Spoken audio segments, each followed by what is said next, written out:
Hey, I'm Brian Custer in for Greeny. Hey, I'm telling you, last night was a crazy day, especially in hoops, especially for sports fans, and we got a lot to talk about. Jessica Mendoza, Monica McNutt are here with me in studio. Also, look who else has gotten up with me. The coach, Seth Greenberg. My boy, Jay Will, Tim McMahon are up as well. But you know what? Let's start with one of the craziest finishes you may ever see in the NBA. The Lakers visiting the Bulls. And 5 minutes to go here in the third. Lakers up 8. Luka, the alley. LeBron freaking the oop. And then here, in the still in the third, it's Luka again, gets it, knocks down this three. He had 25. Look, the Lakers were up 16. They were up by as many as 18. 12 seconds to play, though, in the fourth. Bulls down by 5. Patrick Williams, corner three. It's good. LeBron now inbounding it. Josh Giddey with the steal. He finds Kobe White. He knocks down this three. The Bulls score 6 points in 6 seconds. They now lead by 1. So 6 seconds remaining. Lakers down by 1. Doncic to inbound. Bulls radio, take it away. Holding and looking to play to Reeves. Works on Williams to the rim, and the layup is good. 3.3 left.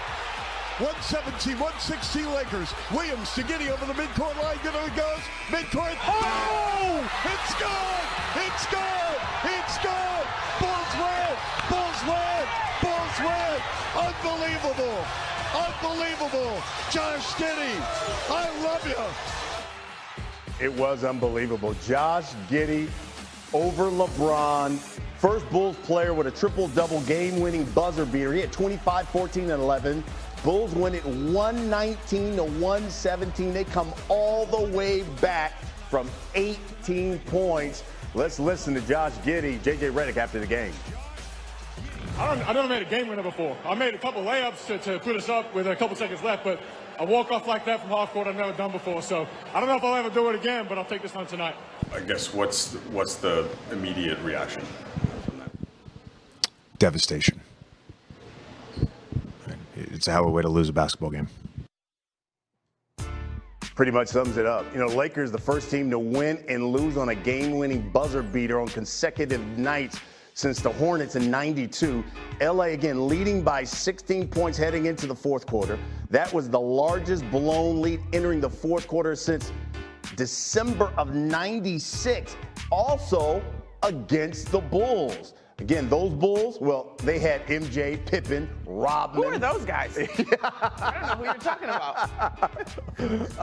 Monica McNutt joining me here now. Listen, Jay Will, Tim McMahon with me as well. Let's talk to me about your reaction just to how the Lakers lost this game. The shot is one thing, right? We've all seen sort of crazy game winners, buzzer beaters over the course of our basketball lives.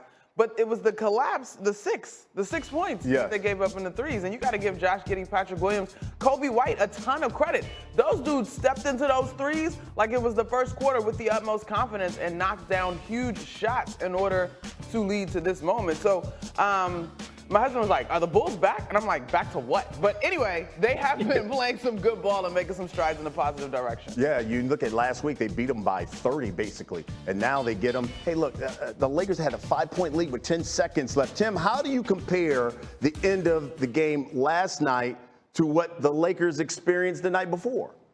Yeah, for LeBron, this is the difference between all caps GOAT and lowercase GOAT. It was shocking to see a basketball genius make just brain-dead plays down the stretch. The defensive blunder, and, you know, as he said, a horrible turnover. It's an inexcusable turnover. I mean, look, give Josh Giddey credit. He's making plays all over the place, playing the best basketball of his career, the shot of his life. But again, to see LeBron make those kind of plays with the game on the line is shocking. I don't think you will see those clips on his Mind the Game podcast debut with Steve Nash coming up. I think you're right about that. Jay Will, the one thing that struck with me, especially towards the end of that game, and I'm talking like the Lakers had like an 8-point lead here, maybe a couple of minutes left, but the Bulls kept going at Luka Doncic and blowing right by him and scoring basically at will at the end of this game. So I guess the question is, how big of an issue, and I'm talking about a defensive issue, is it for the Lakers here going forward? Well, I mean, they're always going to have a defensive issue, Brian, with Luka Doncic, right? And I think in Dallas, they have bigs that can protect him at the rim in case he got beat defensively. That's not going to be the case so much with the Lakers. But just to add to Tim's point here, I mean, those last two plays, on the inbound play from the sideline for LeBron James, first off, he overextended there on Vucevic, okay? So him overextending led to the open three by Patrick Williams. And just to add on to Tim's point about the inbound pass, you never telegraph the pass. So I give Josh Giddey a lot of credit there on reading the pass. But as a guard, you know that you never want to inbound the ball towards the corner of the court because the baseline and the sideline are going to be used as extra defenders.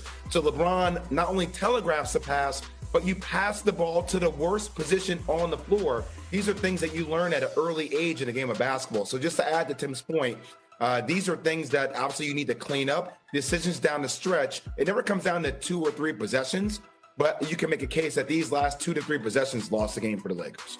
Tim, talk to me. You saw Luka a lot, obviously covering him there in Dallas. Do you think his defense is going to cost the Lakers? I tell you, especially at that shot at the title. Yeah, I've got enough Slovenians and Luka stands mad at me without putting us all on his shoulders. I think the Lakers' defensive personnel issues are going to cost them a legitimate chance at a title this season. Luka is certainly part of those. We all understand how much he struggles, particularly on the perimeter. But as Jay Will said, we've seen Luka be part of an outstanding defense. He can be a very good help defender.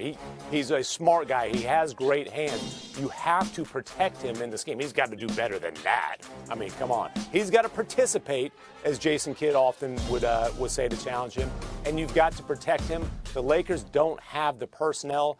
They are a transaction cycle or two away from, in my opinion, being a real deal contender. What do you think, Monica? I mean, I think that's a great call out by McMahon. The other part to me that's going to be interesting, and this was a lot of the conversation when this trade went down, is this mentor aspect of LeBron James and Luka Doncic, right? We have never, I don't think at any point, really challenged LeBron James as not defending, right? So between LeBron James and JJ Redick, now is the test of these relationships and the chemistry that a game ago, I literally was like, look at the chemistry they're building, woohoo! Like, this is now the test of sport. Can we push through adversity? Will you allow me to challenge you? Because, and even to be a participant, to use the word that McMahon is most familiar with from Jason Kidd, like, that's just a mental thing. Like, are we still in this revenge mindset if you're Luka Doncic? Because obviously Dallas tried to make it seem like, you know, he didn't do anything, which I didn't agree with. But now you have an opportunity to step up to the plate with a team that's trying to do something. Real quick, Jay Will. It was, look, 10 games in 15 days, guys. I mean, that's what the Lakers' schedule was here on this back end. That's something to be said for this team. And also, when you give up 44 points in the fourth quarter and 11 of those are threes, like, that's not a recipe towards success, right? I think these are things that they can tighten up on, but I don't want to overlook 10 games in 15 days. And look, they got the second hardest schedule going forward here, and we'll talk a little bit about that in the next hour. We talked about a crazy finish in the NBA. How about in the NCAA tournament? Arkansas, Texas.